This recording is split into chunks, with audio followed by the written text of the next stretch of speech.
Alright, how's it going, guys? Today we are back with another car information video, and today we're going to be talking about problems with buying a used Subaru WRX. Before we start this video, I kind of have an issue here. As you guys might be able to tell, I actually just moved into a new apartment, and I just can't, so that's my living room, kitchen, because we're wondering, I just don't know where to film. So before, obviously in my old house, I had a setup going. This is my bedroom. I had a setup with like my gaming stuff, but in this place, my setup is in my closet. And I don't know if you guys want to be in my closet for my videos. Plus, there's not very good lighting. That's where the lighting source is.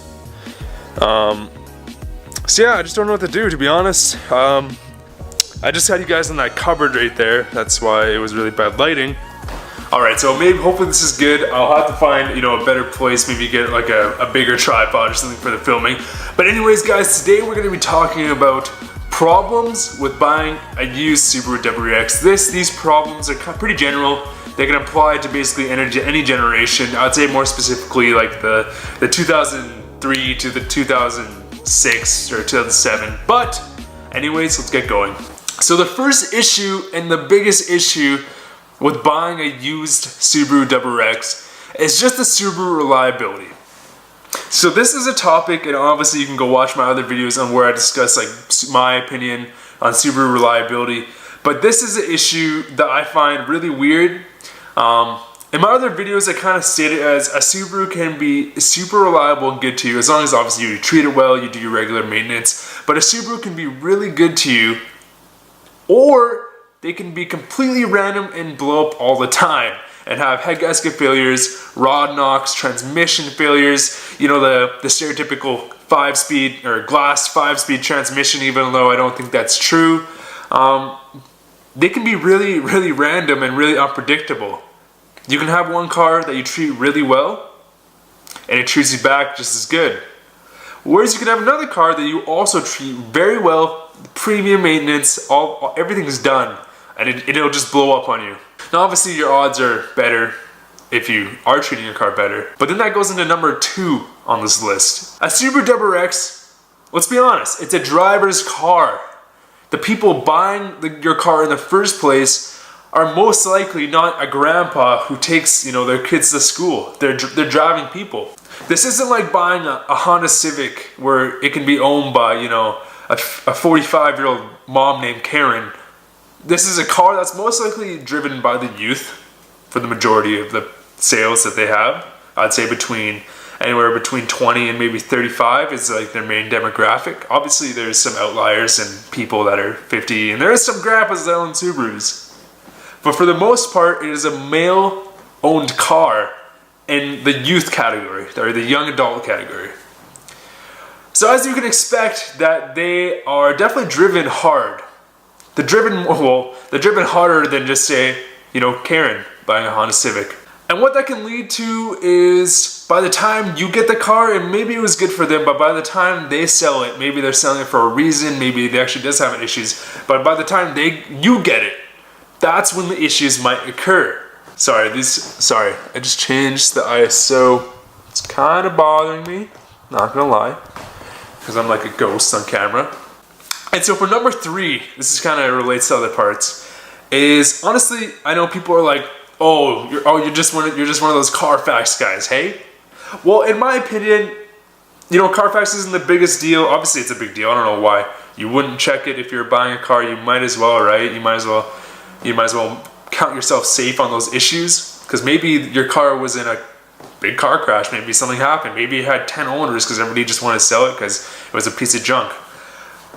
But going on to the owners of the car, the previous owners for number 3. If you're buying a used Subaru WRX and just say it did have 5 owners, it could be a teenager magnet, especially in the older generations. And so for example, if you find a single owner car, and maybe the dude is like 45 now, maybe he bought it in 2003 when he was in his 20s, and you buy it now, I would feel more comfortable buying it from him. He knows that car. He knows it inside and out, and he's had it for this long. Whereas if you find a car that has 5 owners, for example. It could have been 5 teenagers in the past. For example, if you're buying a 2003 WRX, a bug guy, it could have had a bunch of teenagers just completely beating on it.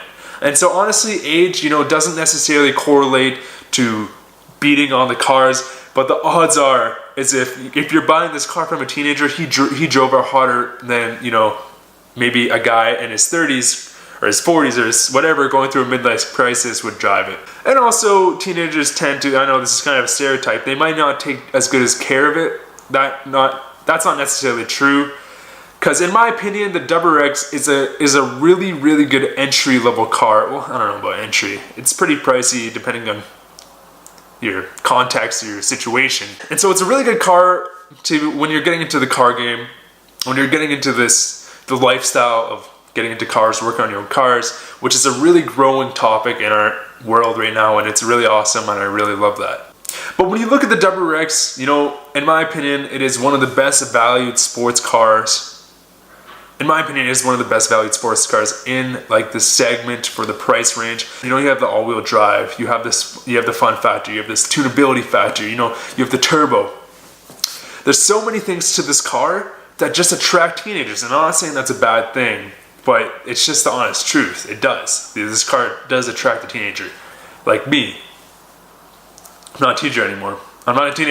But I did love Subarus when I was kid. I always wanted one. So keep that in mind, teenagers, and who owned it before you did. Because that could be a very big difference, because you could buy a car with 150,000 kilometers, 100 or 80,000 miles on it, and it could just blow up, or you can buy a single owner babied Subaru that has 200,000 kilometers on it, or 120,000 miles on it, and it could be running just as well as the one with way less kilometers on it, or way less miles. And that goes on to my next point, which is kind of what I was talking about before, is the Subaru is a really good overall car. Honestly, it checks off so many boxes in people's checklists out of a car that they want. It is a smaller, compact car, yet it has all-wheel drive. It has 4 doors. It is a car that you can kind of do everything in. And obviously, like I said before, it is super fun to drive. It has the turbo, it has the all-wheel drive, it has the tunability factor, but yet it has the practicality. It's not too bad on gas.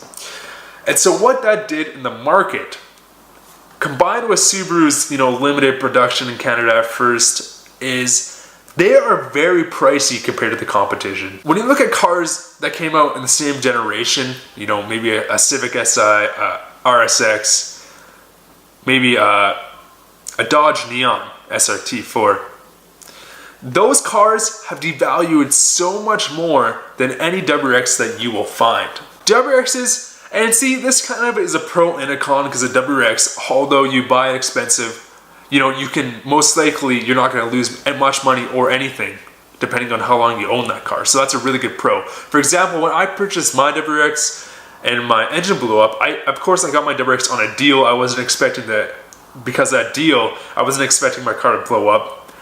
But that deal, what I saved in that money, led me to being able to rebuild my WRX completely. So new engine, obviously I've made many videos about this. I basically did everything in the engine bay, besides the transmission. I need new clutch and everything.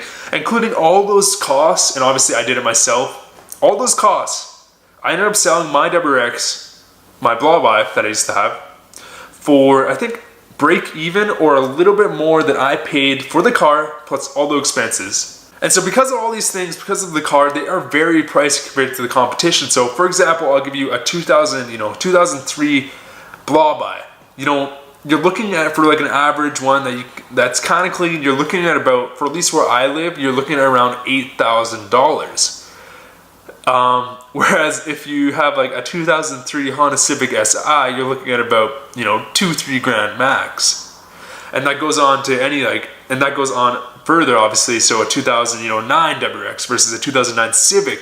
I bought my current Civic for about $6,000-7,000, but a 2009 WRX is probably worth about double that, at least 15, 16, 17,000. So over double the price of the competition. And that goes into my next point.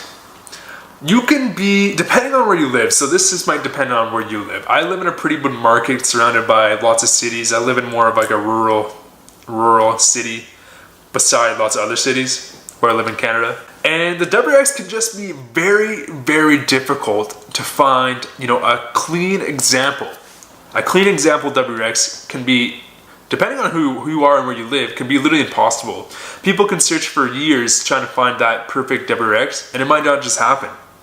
For example, for me, I'm really interested in finding a Hawkeye wagon with lower kilometers that has no rust and that has never been modded.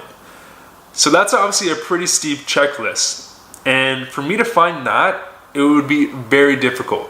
It'd be years of searching. It would be I wouldn't have to, it would be to the point where I couldn't have my hopes up on finding it. I would have to settle for whatever other car, and then if that car ever did come up, I'd have to have the money in the pocket just to rush and buy it. And also, if you do find a low kilometer clean example of a WRX, like I kind of mentioned before, it can be so expensive. You know, 10,000, 14,000. It can be between 10 and 15,000 for a 2005 WRX that has like 100,000 kilometers on it, which is absolutely crazy considering you can buy like way newer cars with, you know, technically faster, whatever, for the same price. And so another issue with buying a WRX, and this kind of goes back on like lots of other topics I went on, is most WRXs are modded. And when I say that, it can be a good and bad thing. Maybe you want those mods. Maybe you were planning on doing those mods before you actually purchase the car, you know, and at that point it's a win-win because a mod doesn't really necessarily increase the value of a car. And maybe it does a little bit, but in my opinion, it doesn't. You know, you're better off stripping the mods, selling those mods separately, than trying to sell your car for $5,000 above the competition because you have freaking eBay coilovers. Coilovers. I don't know what that was. And so the issue with mods, obviously I said it before, it can be a win-win, but also a lot of people, and I'm not saying that if you mod your WRX, it's you're not a part of this group, but a lot of the people who do own a WRX are improperly modding their cars. They're installing wrong, they're not getting the proper tunes, maybe they don't even get a tune at all. And so my last point, this is a very common issue on all the WRXs, not necessarily newer WRXs, but they had really bad paint quality, especially like when I had my blow by, it had really bad paint quality. I know a lot of cars did in this generation, and I believe that WRX or Subaru, it still has paint quality issues. You know, they've gotten better obviously, but paint quality is a big issue. So obviously when you're looking at WRX, or when you're planning to buy one, obviously make sure you're looking at the actual paint, rust. So my WRX is rusting the fenders. That's obviously, it's a pretty common car, or a pretty common like JDM issue is rust. But obviously make sure you're looking out, make sure you're actually looking throughout the car. If you were going to buy a used WRX, make sure you're looking at these little things. Make sure you're looking underneath, you're looking for the rust issues.